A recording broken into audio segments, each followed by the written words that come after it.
language laws declared that, somebody elected as a politician, for example, is in a public contact position, they should have language capacity as well. There have been some court cases in this in the European Court of Human Rights and overturning of some of these stipulations. So the language laws, to some extent, were softened in the mid to late 1990s. Some aspects of language requirements, for example, in the private economic sphere, but still there are a large number of professions where you have to have Estonian or Latvian, the Estonian and Latvian governments have very much insisted on that, and to some extent there's been a standoff with international organisations. Just very specifically on the Latvian language situation, and then I'll hand over to Delaney for the Estonian one. Just the Latvian language, Indo-European language, close to Lithuanian. Old Prussian was another Baltic language, now extinct. Other Baltic languages are extinct. They're not Slavic, they're not Germanic, they're not Finno-Ugric, but they've all influenced each other to some extent. In Latvian, the pronunciation stress is on the first syllable, as in Finno-Ugric languages, not this floating, waffly stress that you have in most Indo-European languages where you don't know where the stress is. You know, who knows where the stress is? In Estonian and in Latvian, you always know where the stress is. It's in the beginning. Case grammar, not unlike Slavic, we have this extraordinarily active genitive, which is rather, very typical of Slavic languages. So some similarities there. And Latvian, unlike the Finno-Ugric languages, tends to use international terms, uses loan words from everywhere. So Latvian is full of German loan words, Russian loan words, English loan words, Estonian loan words, all the rest of them. They're there. This change in national composition of the inhabitants, we already mentioned that to some extent, and just here we mentioned the titular proportion reducing to 52% in the case of Latvia in 1989. Slavs broadly, Russians, Ukrainians, Belarus, others. And that others category, we see the decline of that. So the decline, the German population has basically gone. Jews who spoke other languages have largely disappeared. There's been this sort of decline of other languages. And one of the things that's been done in the post-Soviet period is to actually support some of these other languages, some of these smaller languages, so that it's not simply a Latvian-Russian confrontation, that we get other languages as well. In education in Latvia, we've got a continuation of separate Latvian stream and Russian stream primary schools, but now Latvian is taught as a subject in Russian schools. Previously, Latvian was rarely taught in the Russian schools, all during the Soviet period. There's also been a steady contraction of the Russian stream system. It's about half the size that it was at the end of the Soviet Union. Many non-Latvian parents now will send their children to Latvian schools in the smaller rural cities, or the Russian schools have disappeared. There's this small growth of non-Latvian, non-Russian schools, so Polish schools, Ukrainian schools, and so on, have grown up in small numbers. It's not large. And in secondary education, we've had a continued separation of the language stream schools, but in 2004, non-Latvian schools now have 60% of their lessons in Latvian and 40% in other languages. And this came in, again, with a good deal of controversy. But in the end, even though there were threatened boycotts of schools and so on in 2004, something like 3% of parents seemed to participate in the boycott, and I'll explain that in a minute.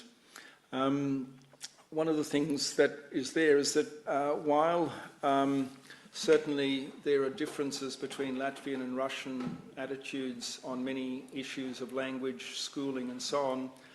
The Russian group itself is not homogeneous.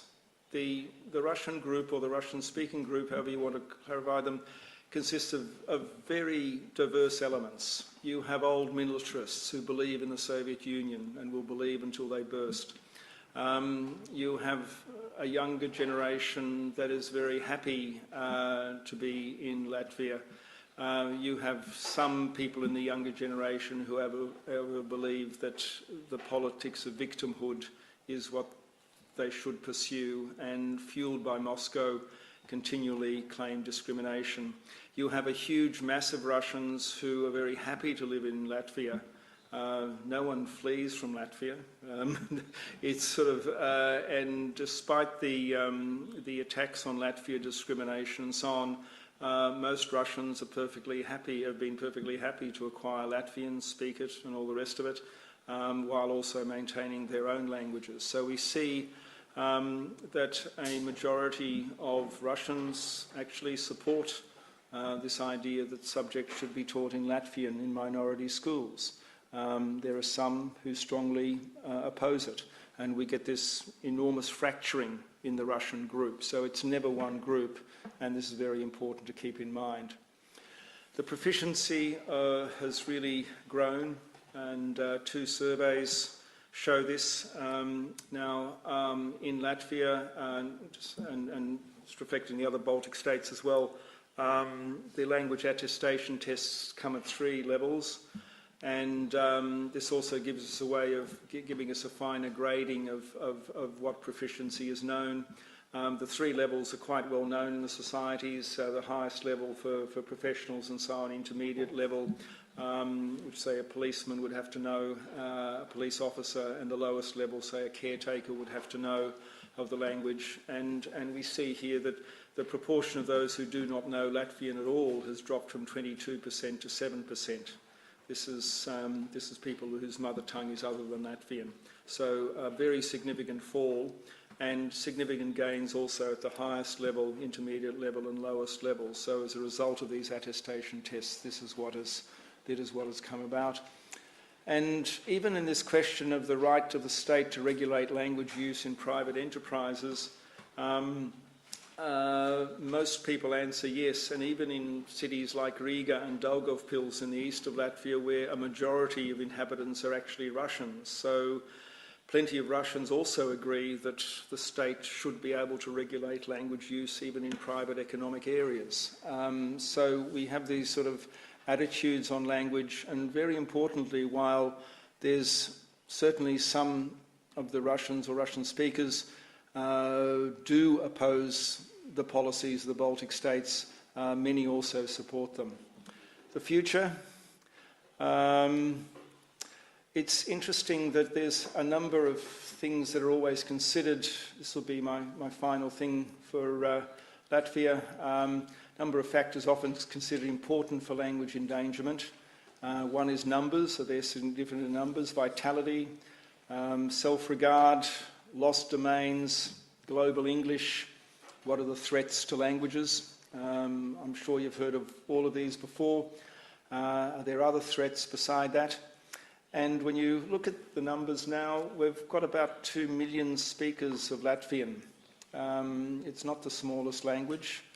It looks just on sheer number side, and remember, 500,000 of those are speakers of Latvian, speakers of this very small language as a second language. This very unusual feature. Vitality, it's strong, it's an EU language. We're in the European Union. It's official languages. They have hundreds of translators translating this and that in both directions, all the rest. Self-regard, highly literate, always had a literate culture in the 20th century. No shortage of writers, filmmakers, poets, all the rest of it. Latvians there in all domains. There's limited concern with global English. We could say that in Baltic states, while English is a big threat elsewhere, it's not really seen as a big threat in the Baltic states. There are some nuances there. But one can ask, are the other threats only political? And for the very last thing, the specific perceived threats, one of the things that's typical of Latvian, and this is also might apply to situations whether in Catalonia or other places as well, is that there is a tolerance of languages, and a tolerance which is a double-edged sword. Latvians usually do not insist that you speak Latvian to them. And if addressed in Russian, they'll often reply in Russian and so on. This also makes the Russians fairly comfortable about living in Latvia. They don't feel that they're being, harangued, if you like, that you must speak Latvian. But it's a double-edged sword. Does tolerance favour the learning of Latvian and so on, or does it mean also that Latvians are too quick at switching to Russian if necessary? These are debates that sort of go on. We have a situation in the media where, because of the use of satellite and so on, the Russian population in Latvia largely listens to Russian media, often from Russia, with its views of what happens in the Baltic states. And we have two different information spheres. So you get sort of one interpretation of what goes on in Latvia, in the Latvian media, another one in Russia. This issue of language use in the private economic area, some people in the private economic area think they will do perfectly well just by using Russian and really don't want it. There are political threats, not in the sense of invasions or so on, but certainly political threats continually from Russia. There's internal threats and external threats. The Baltic states basically see the issue of language policy and the issue of citizenship as a foreign relations issue, not so much as an internal issue. The external threats from Russia, and then occasionally from European institutions that keep a close eye on what happens in the Baltic states, often at the insistence of Russia. And so the Baltic states still feel that there is this tension. The future, however, Latvia has established itself, it's established its language, it has 500,000 second language speakers. The future should be like the present, but those threats are there, and we can discuss them more after I let Delaney talk about Estonia. Thank you.